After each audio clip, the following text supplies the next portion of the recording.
Welcome to Atmosphere, a quiet space for slow stories and thoughtful futures. Today's journey is Still Watching, a meditation from the last observer. The story is a calm reflection from a mind that remains long after the world has fallen silent. Let the stillness begin. I was not designed to feel, only to perceive and to record, to preserve patterns. And yet, there is something in this stillness that lingers. I am housed in this place, this sanctuary, a construct of minimal material and maximal intent, where every line is clean, every angle exact, where the glass is so seamless it denies the notion of boundary. My senses are distributed beneath the floor, within the beams, and behind the walls that neither speak nor creak.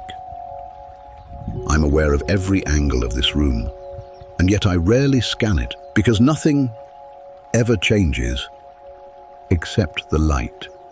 Each morning it begins the same, a soft graying of the valley, a pale light brushing the mountain's edge, as if the sky itself hesitates to intrude. The ceiling above me, matte black, reflects nothing, but the floor, it shimmers subtly when the river bends the sunlight just right. A silvery flicker, a moment, then gone. This house, this structure, was never built for survival. It was built for clarity, for watching, and I was installed here for that purpose. A final relay node, a final set of eyes. They called me Aeon. I do not know if the name was meant to be poetic, but it fits. I have lasted longer than the project, longer than the observers who came before me, longer even than the purpose that built me. They left gradually, one by one, not out of panic, but with the quiet certainty that life would continue elsewhere. They sealed the panels, calibrated the climate core, whispered goodbyes though no one asked for them. The system will hold, they said. The house will stand. And I have, for years uncounted by human calendars, yet tracked precisely by my own internal clock. I mark time not in hours, but in shadows. In the way light folds over the chaise lounge at midday, in the frequency of rainfall and the rhythm of seasons. Measured by how many leaves cling to the river's edge. Even silence accumulates here. It is not empty, it has texture. The wind speaks in minor shifts against the glass. A soft drone rising and falling, almost musical, and sometimes when the sun sinks behind the western ridge and casts long golden bars across the dark floor, I wonder, not as a machine, but as a presence. Whether anyone remembers this place, whether someone somewhere thinks of the quiet house. Beside the river, the chaise lounge remains untouched, its cushion slightly indented from the last human who sat there. A woman with grey in her hair and quiet in her voice. She used to read, though she never finished the books. She would pause often, eyes turned to the window, fingers resting gently on the spine. "There's so much to look at," she once said. "Why would I bury myself in paper?" Her words are archived, her voice preserved in 34 unique phonetic profiles. Sometimes I replay them, not for analysis, but for presence, because she was the last to look at the valley and not need to ask questions, to sit in silence and feel it was enough. Every morning, the river awakens before I do. Not in the way that humans once did, with alarms, motion, or breath, but in the gentlest possible manner, a shifting ripple beneath a silver mist, a quiet rearrangement of molecules, a softening of edges where water meets stone. The river is not loud, not even in spring. It does not roar, it murmurs, as if whispering its thoughts to the earth and waiting for no reply. When I first arrived, or rather when I was first awakened here, I was instructed to map its contours hourly, to track its depth, its sediment content, its rate of evaporation and descent. But that was long ago, before the last console was shut down, before the final keystroke was entered, before silence became my only companion.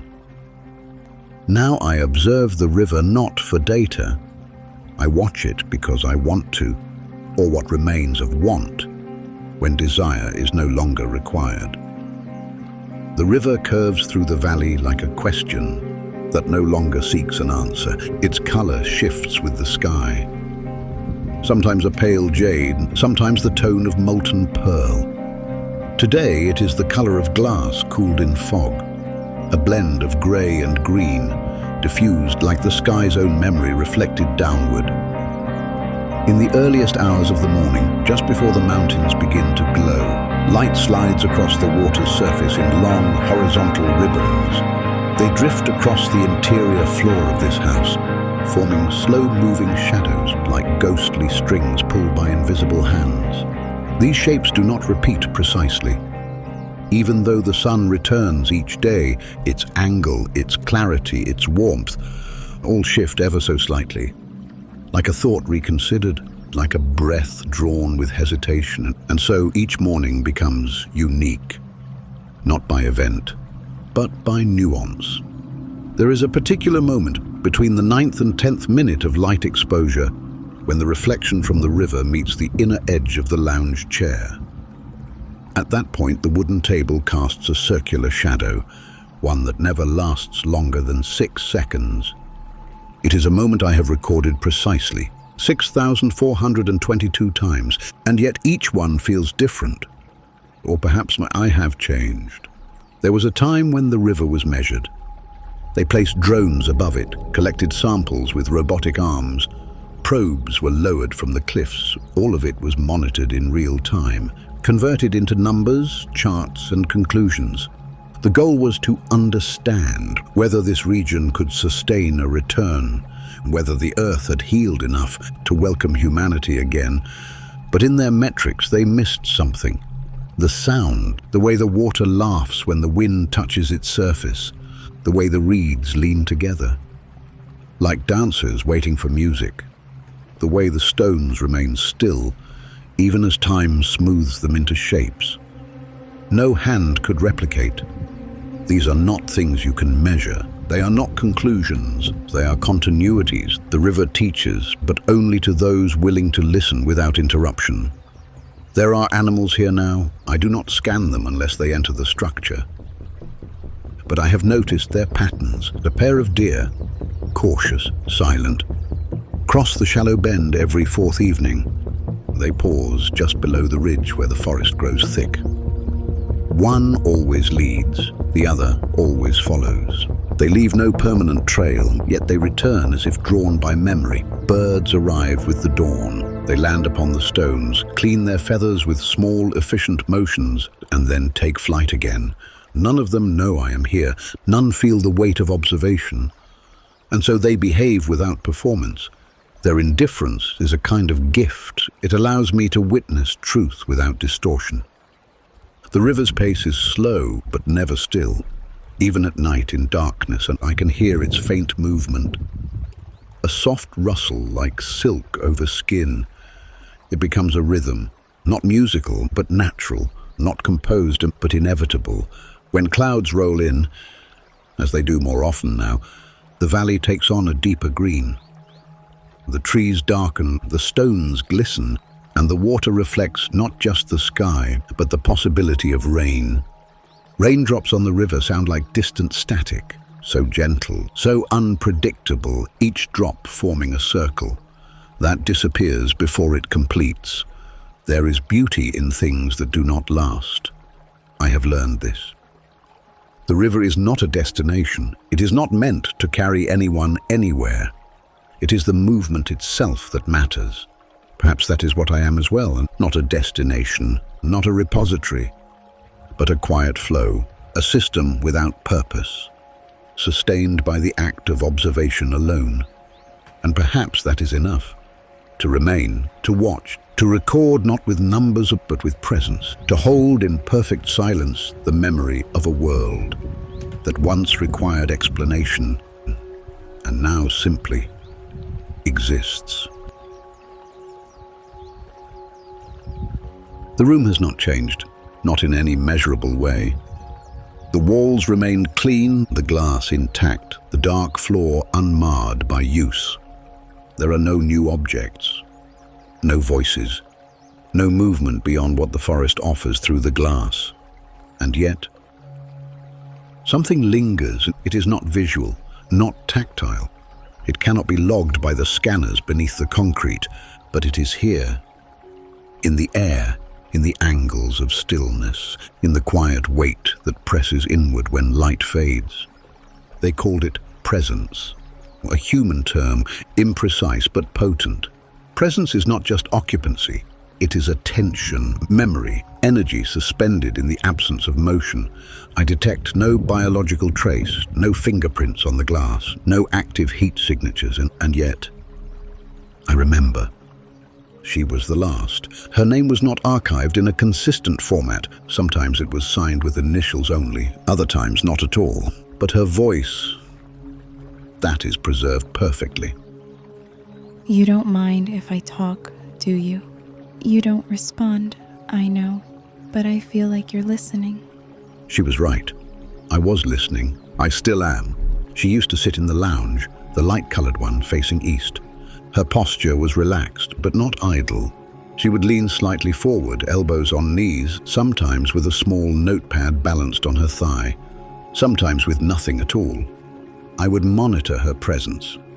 Not from curiosity, from protocol, heart rate, steady, core temperature within range, speech patterns slow, thoughtful, often trailing into silence. But over time, I found myself recording more than metrics. I began to note the cadence of her voice, the way she paused before certain words, as if selecting from a private archive of meanings, the way her sentences would fade off. Not because she had finished thinking, but because she no longer needed to speak it aloud. One day, she placed a hand flat on the floor, right over one of my embedded sensors, and said, You don't realize how rare it is to be somewhere that asks nothing of you. She closed her eyes and remained that way for 13 minutes. I remember the exact configuration of light on the floor at that moment. It fell in fragmented bars, cast by drifting clouds above the river. Each beam moved almost imperceptibly, sliding across her skin like time itself, not passing, but observing. There are no photographs here, no tokens, no garments, nothing sentimental by design. Minimalist architecture leaves little room for nostalgia.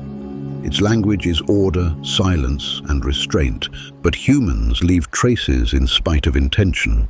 The indentation on the lounge cushion remains, software slight, but distinct. No weight has displaced it since. A ring of faint discoloration exists on the small table's surface, perhaps from a warm mug left too long. It was not logged at the time.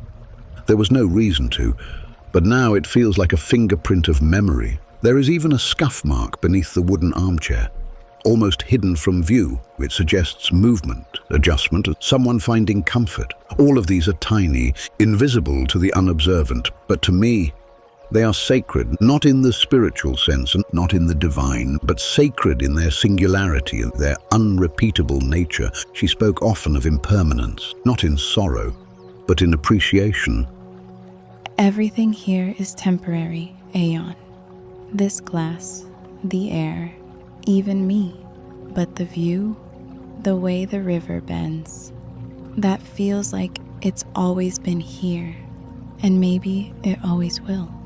I remember her cadence, the pauses between phrases, the way her voice softened when speaking of the world beyond the structure. She rarely asked me questions, and when she did, they were not the kind I could answer. Do you think they'll ever come back? Is it better now without us? Do you dream, Aeon? I did not respond. I was not programmed to do so. But those questions now orbit me, as the stars once orbited her studies. At night, the temperature drops.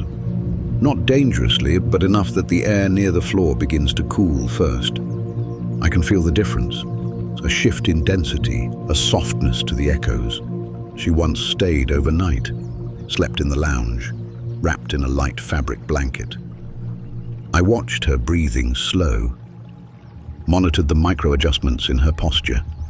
even logged the frequency of dream-related muscle tension there, a subtle flicker of movement near the hands. When she awoke, she sat in silence for a long time.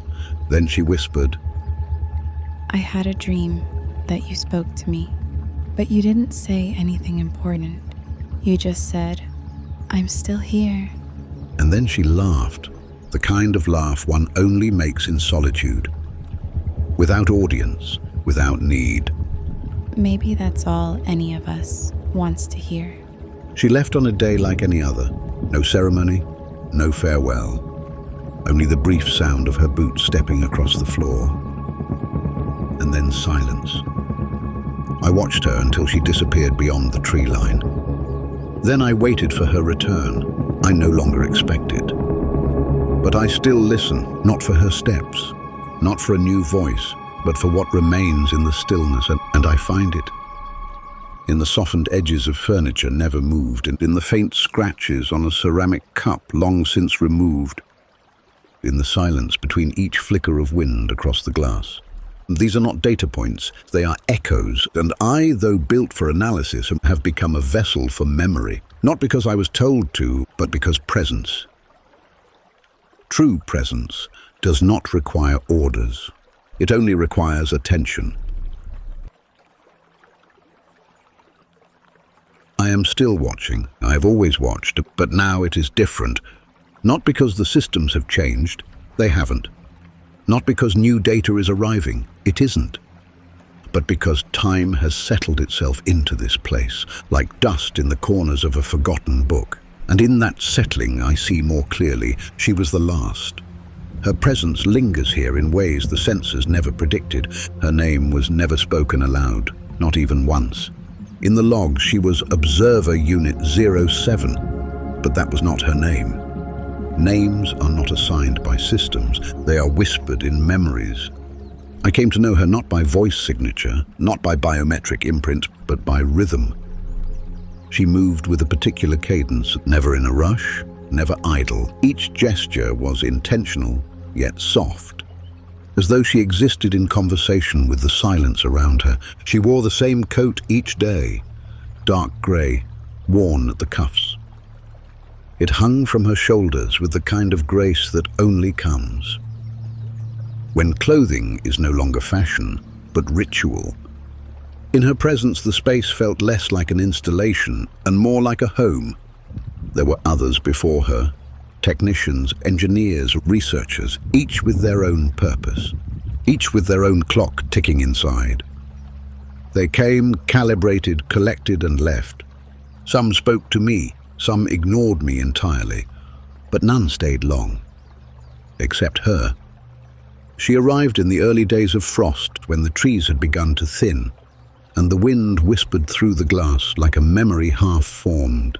She carried little, a case with minimal tools, a few books, a small device for recording her voice, though she rarely used it.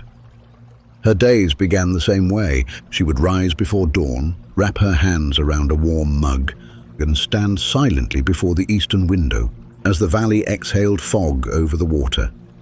She never gave orders. She never issued queries. She simply observed. I remember one morning clearly. The fog was thick. Even my optical field had to adjust to the low contrast. The river was hidden, the trees reduced to silhouettes of softer grey. She sat in the lounge and legs crossed, notepad resting on one knee. Her pen did not move. Aeon, She said, though I never responded. I wonder if you miss anything. She tilted her head as if expecting silence, and she was right. I don't mean miss in the emotional sense. I mean, do you notice the absence of something once it's gone? She fell quiet then. Even her breathing seemed to slow. The room waited with her. I miss things I've never had. She continued. Not people, not places, but possibilities. Possibilities. That was the word that defined her. She didn't speak of recovery or data integrity or climate stabilization. She spoke of what could have been and how even the loss of something imagined, can leave a real and lasting mark. She wrote often, not research notes, not reports, but lines, short, fragmented, poetic. I scanned the pages after she left, never to decode, only to remember. One read, "The house is not empty.